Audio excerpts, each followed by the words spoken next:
Think and Grow Rich by Napoleon Hill. Chapter 3. Faith, the second step toward riches. Visualization of and belief in attainment of desire. Faith is the head chemist of the mind. When faith is blended with the vibration of thought, the subconscious mind instantly picks up the vibration, translates it into its spiritual equivalent, and transmits it to infinite intelligence, as in the case of prayer. The emotions of faith, love, and sex are the most powerful of all the major positive emotions. When the three are blended, they have the effect of coloring the vibration of thought in such a way that it instantly reaches the subconscious mind, where it is changed into its spiritual equivalent, the only form that induces a response from infinite intelligence. Love and faith are psychic. Related to the spiritual side of man, sex is purely biological and related only to the physical. The mixing or blending of these three emotions has the effect of opening a direct line of communication between the finite, thinking mind of man, the infinite intelligence. How to develop faith. There comes now a statement which will give a better understanding of the importance the principle of autosuggestion assumes in the transmutation of desire into its physical or monetary equivalent. Namely, faith is a state of mind which may be induced or created by affirmation or repeated instructions to the subconscious mind through the principle of autosuggestion.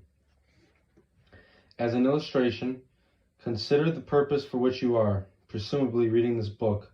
The object is, naturally, to acquire the ability to transmute the intangible thought impulse of desire into its physical counterpart, money. By following the instructions laid down in the chapters on autosuggestion and the subconscious mind, as summarized in the chapter on autosuggestion, you may convince the subconscious mind that you believe you will receive that for which you ask, and it will act upon that belief, which your subconscious mind passes back to you in the form of faith, followed by definite plans for procuring that which you desire. The method by which one develops faith where it does not already exist is extremely difficult to describe, almost as difficult, in fact, as it would be to describe the color of red to a blind man who has never seen color, and has nothing with which to compare that which you describe to him.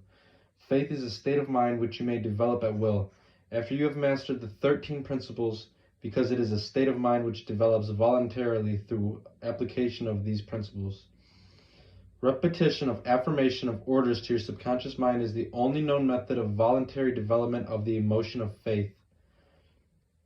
Perhaps the meaning may be clearer through the following explanation as to the way men sometimes become criminals, stated in the words of a famous criminologist. When men first came into contact with crime, they abhor it.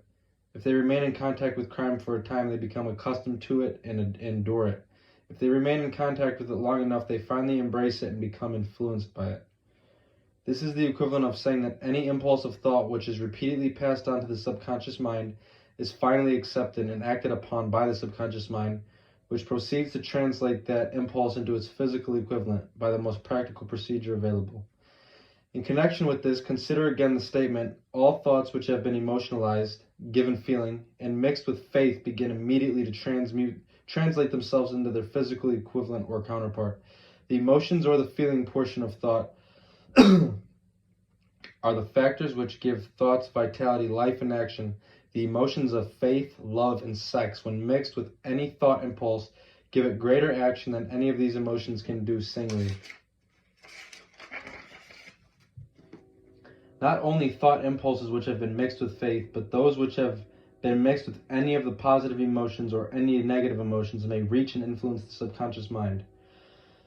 From this statement, you will understand that the subconscious mind will translate into its physical equivalent a thought impulse of a negative or destructive nature just as readily as it will act upon thought impulses of a positive or constructive nature. This accounts for the strange phenomenon which so many millions of people experience, referred to as misfortune or bad luck. There are millions of people who believe themselves doomed to poverty and failure because of some strange force over which they believe they have no control. They are the creators of their own misfortunes. Because of this negative belief which is picked up by the subconscious mind and translated into its physical equivalent. This is an appropriate place at which to suggest again that you may benefit by passing on to your subconscious mind any desire which you wish translated into physical or monetary equivalent, in a state of expectancy or belief that the transmutation will actually take place. Your belief or faith is the element which determines the action of your subconscious mind. There is nothing to hinder you from deceiving your subconscious mind when giving it instruction through autosuggestion, as I deceive my son's subconscious mind. To make this deceit more realistic, conduct yourself just as you would if you were already in possession of the material thing which you are demanding when you call upon your subconscious mind.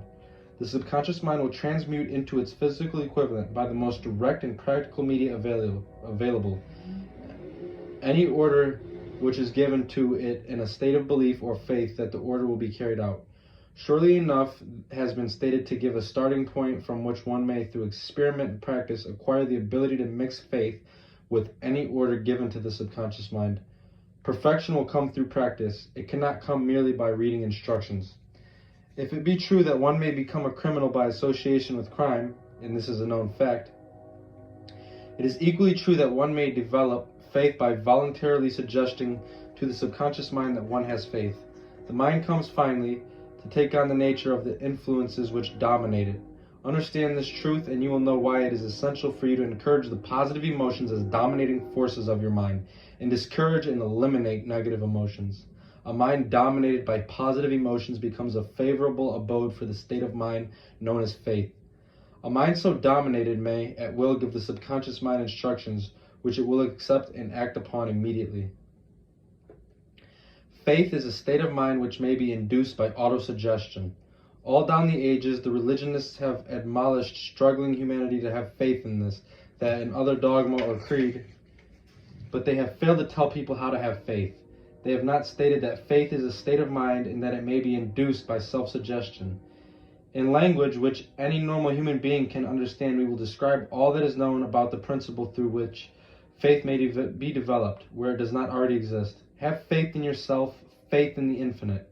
Before we begin, you should be reminded again that faith is the eternal elixir which gives life, power, and action to the impulse of thought. The foregoing sentence is worth reading a second time, and a third, and a fourth. It is worth reading aloud. Faith is the starting point of all accumulation of riches. Faith is the starting point of all accumulation of riches. Faith is the starting point of all accumulation of riches. Faith is the basis of all miracles and all mysteries which cannot be analyzed by the rules of science.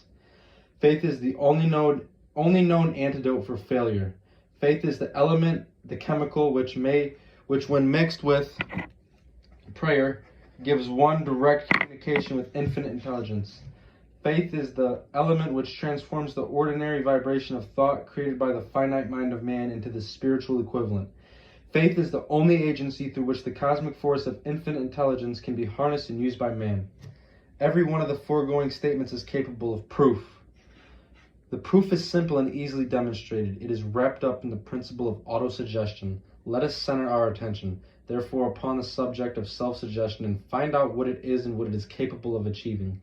It is a well-known fact that one comes finally to believe that whatever one repeats to oneself, whether the statement be true or false, if a man repeats a lie over and over, he will eventually accept the lie as truth. Moreover, he will believe it to be the truth. Every man is what he is because of the dominating thoughts which he permits to occupy his mind.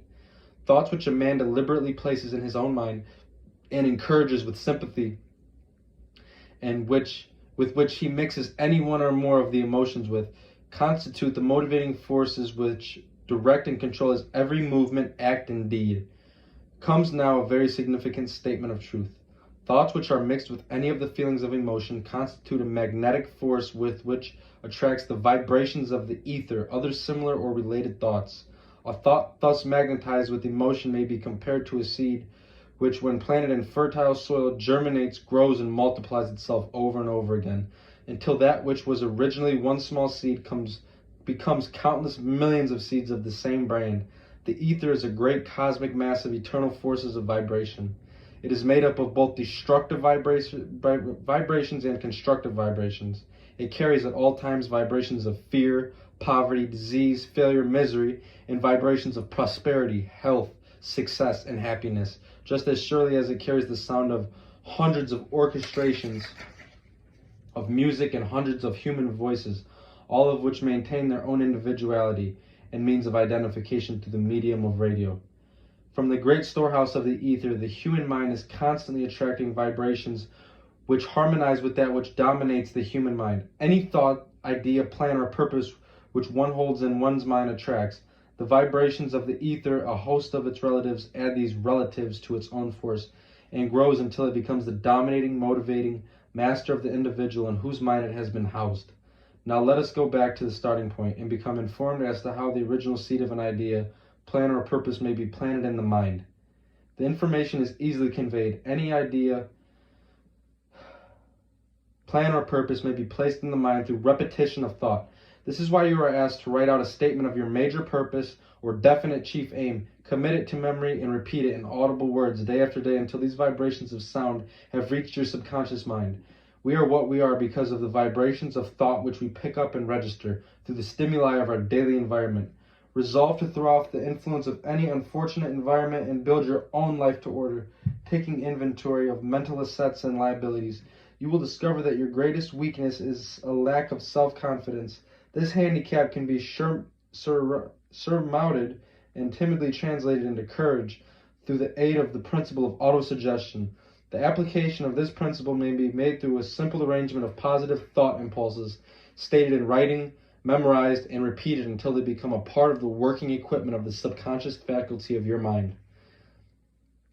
Self-confidence formula. First, I know that I have the ability to achieve the object of my definite purpose in life. Therefore, I demand of myself persistent, continuous action towards its attainment. And I here and now promise to render such action. Second, I realize the dominating thoughts of my mind will eventually reproduce themselves in outward physical action and gradually transform themselves into physical reality. Therefore, I will concentrate my thoughts for 30 minutes daily upon the task of thinking of the person I intend to become, thereby creating in my mind a clear mental picture of that person. Third, I know through the principle of autosuggestion, any desire that I persistently hold in my mind will eventually seek expression through some practical means of attaining the object back of it. Therefore, I will devote 10 minutes daily to demanding of myself the development of self-confidence. Fourth, I have clearly written down a description of my definite chief aim in life, and I will never stop trying until I shall have developed sufficient self-confidence for its attainment. Fifth, I fully realize that no wealth or position can long endure unless built upon truth and justice. Therefore, I will engage in no transaction which does not benefit all whom it affects. I will succeed by attracting to myself the forces I wish to use in the cooperation of other people. I will induce others to serve me because of my willingness to serve others. I will eliminate hatred, envy, jealousy, selfishness, and cynicism by developing love for all humanity because I know that a negative attitude toward others can never bring me success. I will cause others to believe in me because I will believe in them and in myself. I will sign my name to this formula, commit it to memory, and repeat it aloud once a day with full faith that it will gradually influence my thoughts and actions so that I will become a self-reliant and successful person. Back of this formula is a law of nature which no man has yet to be able to explain. It has baffled the scientists of all ages. The psychologists have named this law autosuggestion. Let it go at that. The name by which one calls this law of little importance. The important fact is that it works for the glory and success of mankind if it is used constructively. On the other hand, if used destructively, it will destroy just as readily. In this statement may be found a very significant truth, namely that those who go down in defeat and end their lives in poverty, misery, and distress do so because of negative application of the principle of autosuggestion. The cause may be found in the fact that all impulses of thought have a tendency to clothe themselves in their physical equivalent. The subconscious mind, the chemical laboratory in which all thought impulses are combined and made ready for translation into physical reality, makes no distinction between constructive and destructive thought impulses. It works with the material we feed it through our thought impulses. The subconscious mind will translate into reality a thought driven by fear just as readily as it will translate into reality a thought driven by courage or faith.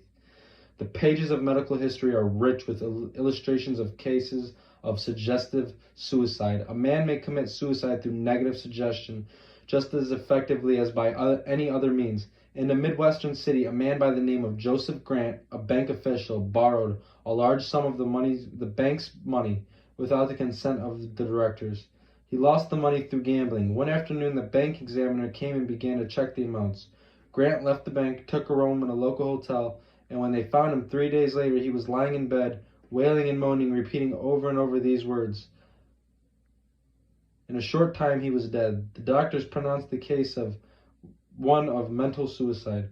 Just as electricity will turn the wheels of industry and render useful service if used constructively, or snuff out life if wrongly used, so will the law of autosuggestion lead you to peace and prosperity, or down into the valley of misery, failure, and death, according to your degree of understanding and application of it. If you fill your mind with fear, doubt, and unbelief in your ability to connect with and use the forces of infinite intelligence, the law of autosuggestion will take this spirit of unbelief and use it as a pattern by which your subconscious mind will translate it into its physical equivalent. This statement is as true as the statement that 2 and 2 are 4. Like the wind which carries one ship east and another west, the law of autosuggestion will lift you up or pull you down according to the way you set your sails of thought. The law of autosuggestion through which any person may rise to altitudes of achievement which stagger the imagination is well described in the following verses. If you think you are beaten, you are. If you think you dare not, you don't. If you like to win but you think you can't, it is almost certain you won't. If you think you'll lose, you're lost. For out of the world we find success begins with a fellow's will. It's all in the state of mind. If you think you are outclassed, you are. You've got to think high to rise. You've got to be sure of yourself before you can ever win a prize. Life's battles don't always go to the stronger or faster man, but sooner or late to the man who wins is the man who thinks he can. Observe the words which have been emphasized and you will catch the deep meaning which the poet had in mind. Somewhere in your makeup, perhaps in the cells of your brain, there lies sleeping the seed of achievement which is, if aroused and put into action, would carry you to the heights such as you may never have hoped to attain. Just as a master musician may cause the most beautiful strains of music to pour forth from the strings of a violin, so may you arouse the genius which lies deep in your brain and cause it to drive you upward to whatever goal you may wish to achieve. Abraham Lincoln was a failure at everything he tried until he was well past the age of 40. He was a Mr. Nobody from nowhere until a great experience came into his life, aroused the sleeping genius within his heart and brain, and gave the world one of its really great men. That experience was mixed with the emotions of sorrow and love. It came to him through Anne Rutledge, the only woman who he ever truly loved. It is a known fact that the emotion of love is closely akin to the state of mind known as faith, and this for the reason that love comes very near to translating one's thought impulses into their spiritual equivalent. During his works of research, the author discovered from the analysis of life, work, and achievements of hundreds of men of outstanding accomplishment that there was the influence of a woman's love back of nearly every one of them. The emotion of love in the human heart and brain creates a favorable field of magnetic attraction, which causes an influx of the higher and finer vibrations which are afloat in the ether. If you wish evidence of the power of faith, study the achievements of men and women who have employed it. At the head of the list comes the Nazarene. Christianity is the greatest single force which influences the minds of men. The basis of Christianity is faith. No matter how many people have perverted or misinterpreted the meaning of this great force, and no matter how many dogmas and creeds have been created in its name, which do not reflect its tenets, the sum and substance of the teachings and achievements of Christ, which may have been interpreted as miracles, were nothing more nor less than faith. If there are any such phenomena as miracles, they are produced only through the state of mind known as faith. Some teachers of religion, and many who call themselves Christians, neither understand nor practice faith. Let us consider the power of faith as it is now being demonstrated by a man who is well known to all of civilization, Mahatma Gandhi of India. In this, the world has one of the most astounding examples known to civilization of the possibilities of faith. Gandhi wields more potential power than any man living at this time, and this despite the fact that he has none of the orthodox tools of power such as money, battleships, soldiers, and materials of warfare. Gandhi has no money, he has no home, he does not own a suit of clothes, but he does have power. How does he come by that power? He created it out of his understanding of the principle of faith, and through his ability to transplant that faith into the minds of 200 million people. Gandhi has accomplished through the influence of faith that which the strongest military power on earth could not, and never will accomplish through soldiers and military equipment. He has accomplished this astounding feat of influencing 200 million minds to coalesce and move into unison as a single mind. What other force on earth except faith could do as much? There will come a day when employees as well as employers will discover the possibilities of faith. That day is dawning. The whole world has had ample opportunity during the recent business depression to witness what the lack of faith will do to business. Surely civilization has produced a sufficient number of intelligent human beings to make use of this great lesson which the depression has taught the world. During this depression, the world has evidence in abundance that widespread fear will paralyze the wheels of industry and business. Out of this experience will arise leaders in business and industry who will profit by the example which Gandhi has set for the world, and they will apply to business the same tactics which he has used in building the greatest following known in the history of the world. These leaders will come from the rank and the file of the unknown men, who now labor in the steel plants, the coal mines, the automobile factories, and in small towns and cities of America. Business is due for a reform. Make no mistake about this. The methods of the past, based upon economic combinations of force and fear, will be supplanted by the better principles of faith and cooperation. Men who labor will receive more than daily wages. They will receive dividends from the business, the same as those who supply the capital for business. But first they must give more to their employers, and stop bickering and bargaining by force at the expense of the public. They must earn the right to dividends. Moreover, and this is the most important thing of all, they will be led by leaders who will understand and apply the principles employed by Mahatma Gandhi. Only in this way may leaders get from their followers the spirit of full cooperation, which constitutes power in its highest and most enduring form. This stupendous machine age in which we live and from which we are just emerging has taken the soul of men. Its leaders have driven men as though they were pieces of cold machinery. They were forced to do so by the employees who have bargained at the expense of all concerned to get and not to give. The watchword of the future will be human happiness and contentment. And when this state of mind shall be attained, the production will take care of itself more effectively than anything that has ever been accomplished when men did not and could not mix faith and individual interest with their labor. Because of the need for faith and cooperation into operating business and industry, it will be both interesting and profitable to analyze an event which provides an excellent understanding of the method by which industrialists and businessmen can accumulate great fortunes by giving before they try to get. The event chosen for this illustration dates back to 1900, when the United States Steel Corporation was being formed. As you read the story, keep in mind these fundamental facts and you will understand how ideas have been converted into huge fortunes. First, the huge United States Steel Corporation was born in the mind of Charles M. Schwab in the form of an idea he created through his imagination. Second, he mixed faith with his idea. Third, he formulated a plan for the transformation of his idea into physical and financial reality. Fourth, he put his plan into action with his famous speech at the University Club. Fifth, he applied and followed through on this plan with persistence and backed it with firm decision until it had been fully carried out. Sixth, he prepared the way for success by a burning desire for success. If you are one of those who have often wondered how great fortunes are accumulated, this story of the creation of the United States Steel Corporation will be enlightening. If you have any doubt that men can think and grow rich, this story should dispel that doubt. Because you can plainly see in the story of the United States Steel the application of a major portion of the 13th principles described in this book. This astounding description of the power of an idea was dramatically told by John Lowell in the New York World Telegram, with whose courtesy it is here reprinted.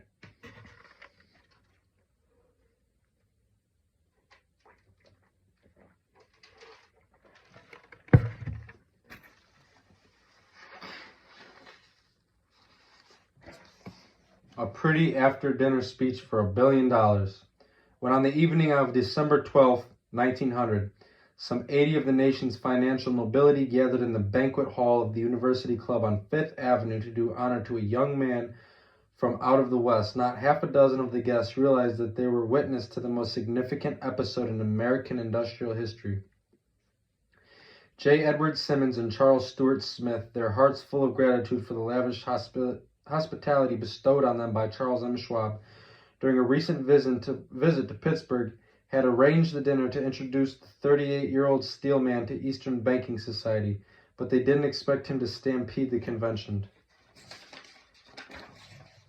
They warned him, in fact, that the bosoms within New York stuffed shirts would not be responsive to oratory, and that if he didn't want to bore the Stillmans and Harrimans and Vanderbilts, he had better limit himself to 15 or 20 minutes of polite vaporing and let it go at that.